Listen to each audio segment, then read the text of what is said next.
Alright guys, how we doing? Welcome back to another episode of Cash's Conversation Corner.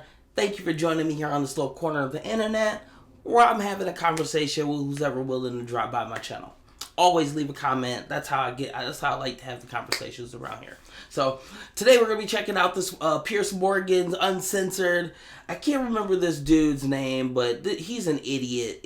I don't remember his name. He's some freaking idiot lib African American dude. So we're gonna listen to this a little bit because his whole thing was he's super upset about the lady, this Shiloh lady that everybody's talking about everywhere, and he thinks it's racial harm. Like the stuff that this dude goes on about. I mean, this is just absolutely ridiculous. But African American dudes like him are what sets us back, or what keeps us in this place that we don't necessarily need to be, or even so many of us don't even want to be there. It's like you got all this money and fame and you got all of these privileges, yet you're crying about not having enough. I mean, it's absolutely ridiculous. These people need to just keep it moving. Just get out of here. Absolutely get out of here. And during this whole exchange, he calls himself the N-word. He calls himself nigga. So it's like, are you kidding me, dude? Like, that's ridiculous. Yeah, and the whole racial harm. He talks about racial harm. So somebody who is upset, okay, so your whole thing is you're upset because of slavery. You're going to sit here and act like somebody calling you the N-word is racial harm when the people who set this premise up for you, what they went through was like, you know, a million times worse than the word itself. Like, it was the word, but then it was all the actions that were happening then behind the word. And you're gonna act like now this one little sliver of thing, this word, hurts you as much as it's like hurt the people who were actually slaves. Get out, dude. Ridiculous. These people are ridiculous. Unbelievable. So let's check this out. To claim some kind of moral superiority in the midst of, and again, in the context of a conversation where a white woman is calling a 5-year-old autistic child the N-word, and we're talking about black people's bad behavior. This is absurd. And the idea of fighting fire with fire, again, is a dishonest argument. Just to take us back to the point here. All right, let me just stop him right there. Fighting fire with fire. Killing people versus calling people names is not fighting fire with fire. That's basically like fighting fire with what, like you know, like some raw ground beef or something. So you you just hit the fire, you get cooked. You cooked. Come on now. That it's very important to understand the entire context of what led us to this position, because again, Metcalf and Hendrix is a microcosm of a much larger problem. Earlier, we were talking about tribalism when you were mentioning Nick Fuentes' tweet. Here's the thing: black people could be as tribal as they want to be. You have people like Tariq Nasheed, Dr. Umar Johnson running around about black power and marry black women and keep it in the hood and all this other stuff. But if white people assemble and say, you know what, white power, we need to keep our nation white, they're immediately ostracized and labeled as supremacists, and they get banned off every single platform. I find that interesting. And matter of fact, you went ahead and the same thing. No, actually, it is the same thing. Because here's the problem with black people. No, you it's not. Hold on, let me finish this. Black people practice the very racism they cry about. You guys can gather together and say Black Lives Matter, Black Power, but if white people get together and say white power, gather together, they're considered white supremacists and they get banned off every single platform. Why is that Jared Taylor and Nick Fuentes are banned off every platform for practicing white nationalism, but black people are allowed to stand every single platform getting interviews on a Breakfast Club? Explain that to me. There's a two-tier situation here where black people are able to benefit off of being racist while whites are not. And what we're dealing with right now in America is literally a backlash to this black supremacy has been able to run around unchecked for a long time, and no one has the balls to call it out. Here's the other thing I want to say. Everyone's flipping out over Shiloh Hendrix is saying the N-word. Can I respond to the point you just made, though? No, hold on. Nobody flipped out like this when the United States was getting destroyed in 2020 because of black protests destroying every liberal city in America. So I don't want to hear it about, she made $100,000 because she said the N-word. Who cares? They destroyed billions of dollars of structure because someone got killed who was a criminal. That's the problem in America. You guys get a privilege that no one else gets to enjoy. We are literally designed to want to be in communities and want to be a part of a set of community because it ensures our survival. It's been that way since the beginning of time. So the thing is that people are typically going to align with people that share similar features, and that's why we have the tribalism we have going on right now. So The problem is it's not going to go anywhere. I think the problem is that we've had this penting up for literally decades, and this has been a response to it. You have people that are coming out and supporting someone who you guys might deem as a terrible racist, but I think it's also very important to understand how we got here, because if we're going to look at the smaller problem, we can't look at the bigger problem, and it's what I said before, unchecked systemic. All right, Mark Lamont Hill, your last words on this. This repeated use of the word, I think, first of all, I want to just register that as offensive, particularly as someone who doesn't identify as a member of that community and who is not, right? I think that's incredibly I'm the definition of African-American. I'm the definition of African-American. And troublesome, and to as a Sudanese American or an outsider who's using African American in a very technical term, the same way that Elon Musk is an African American, I think it is a bit disingenuous. But the bigger issue here, I think, is that this idea of equating of one side to the other side often loses track of this issue of power. To use his example, when Black people stand up and say, "Hey, let's build our own stuff. Hey, let's have a Black power movement," that is not the same as a white power. I'll let you speak uninterrupted. Let me finish, please, my Sudanese brother.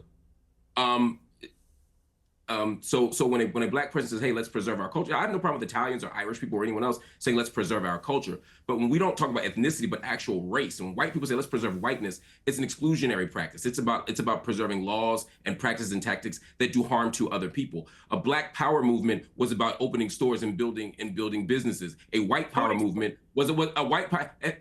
That's the giga. A white power movement was about something very, very, very, very different. A white power movement included lynchings and included Ku Klux Klan, etc. So let's not pretend that these are opposite sides of the same coin. When white people say, "Let's save our country," and even using language of our country, when Black people built this thing, when you say that, you're talking about forcing people out of the country. You're talking about laws that discriminate. You're talking about doing harm to people. Let's not pretend these are the same thing. Just like these GoFundMe campaigns are not the same thing. I'm okay if everybody gets out of the GoFundMe industrial complex. I'd love that. But let's not pretend that supporting someone for a fair trial is the same thing as supporting a grown white woman berating and calling the N-word to a 5-year-old autistic Black child. And the fact that everyone in here can't be unanimous in condemning that says exactly how they're not the same. I totally agree. I'm going to go to Lily Gaddis and just ask you one more time. I mean, you've been so unashamedly proud of being a racist today, proud of using the N-word whenever you feel like it. You've had a bit of time to think about this. Is that how you want people to leave this panel debate, with thinking of you as a disgusting racist?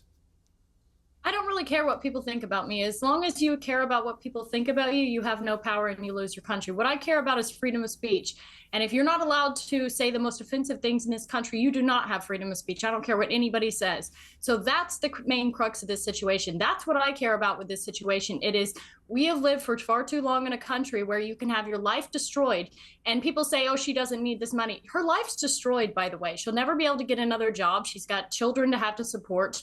And I don't want to live in a country where you can say an inappropriate, rude thing, which, by the way, Black people can say things to white people all the time and they never get canceled. There's no backlashing about this. I want to live in a country where people are allowed to say what they want unashamedly. And you will well, go not on then, have say it. Say you the will N- not have Go on, free say, speech. go on. Say the N-word. Go on. No. hang Don't on. invite. No. No. I don't want you to invite this woman to say a racially harmful term in front of me, because I'm the only on here. So if she says it, I'm the victim of it. So please don't invite her for ratings to call me the N-word, because that's basically what it's going to be. There's a bunch of white people up here, one Uncle Tom on the left here, and asking her to say the N-word while I'm here is ridiculous. You would not sit here with a Jewish person and say, "Please use a Jewish slur in front of this Jewish." It's ridiculous. I understand you don't have any bad intent, Piers. I understand what you're trying to do, but we already know she's racist, and I don't want to invite a racial harm to me. I hear you, and I accept that, and we'll leave it there. Thank you all very much. What a joke, dude. What a joke, dude. What a joke. So you literally call yourself that, saying that if somebody else says it, that's what's gonna harm you. You're saying it, you can say it to yourself, but if somebody else says it, then it's what he called it, racial harm. Dude, what the fudge? Y'all need to check out other streamers too. I think everybody's kind of weighing in on this. That dude is absolutely, he's an idiot. He's so stupid. And then for him to use a racial slur against Myron while saying you can't use a racial slur against me, absolute hypocrisy. These people are just the epitome of hypocrisy. It's so ridiculous. And that is a very low T individual right there. If he gets that riled up over somebody potentially saying a word, like nobody even said the word, just the thought of somebody saying the word made him act like that. Oh boy needs to actually like lift some weights, or like, I don't know, man. He needs to get his T up. He's starving for some actual manliness in his life, because real men don't act like that. Like, you know, you drop a piano on a real man, and if he's got something that needs to get done, he's gonna brush the piano off and get up and finish what he's doing. A word? Get out of here. So, and then the whole point and the whole key of the discussion was around that word, and other people are using it, and she's already used it, and he's gonna act like that of just the thought of her possibly using it. Dan, that dude is definitely a wussy. So, yeah, and I don't even know why he's even using it in a conversation if he doesn't want other people to use it. Absolutely hypocrisy. These people are stupid, idiots, morons. So, I'm so glad the cat is out of the bag, because Myron is right and so many of these people are right. It's been this pressure system that's been put on so many people, and it's almost like African Americans are be enticing people to say the word so they can get upset about it. And it's like they got the music, they got the music out, they're blasting it, saying the N-word every 5 seconds, and then they want to get mad if somebody else says it. Oh, the cat's out the bag now, y'all. The cat's out the bag, y'all. I don't think y'all can stop what's about to happen, because people aren't gonna keep bowing down to this nonsense over some words, you know. These African American, I heard people acting crazy. There's Caucasian Americans, Indian Americans, Native Americans, all kinds of different people in America who have lived here their whole life, and they act wild. And there's videos of them. But African American people, y'all be showing off, dude.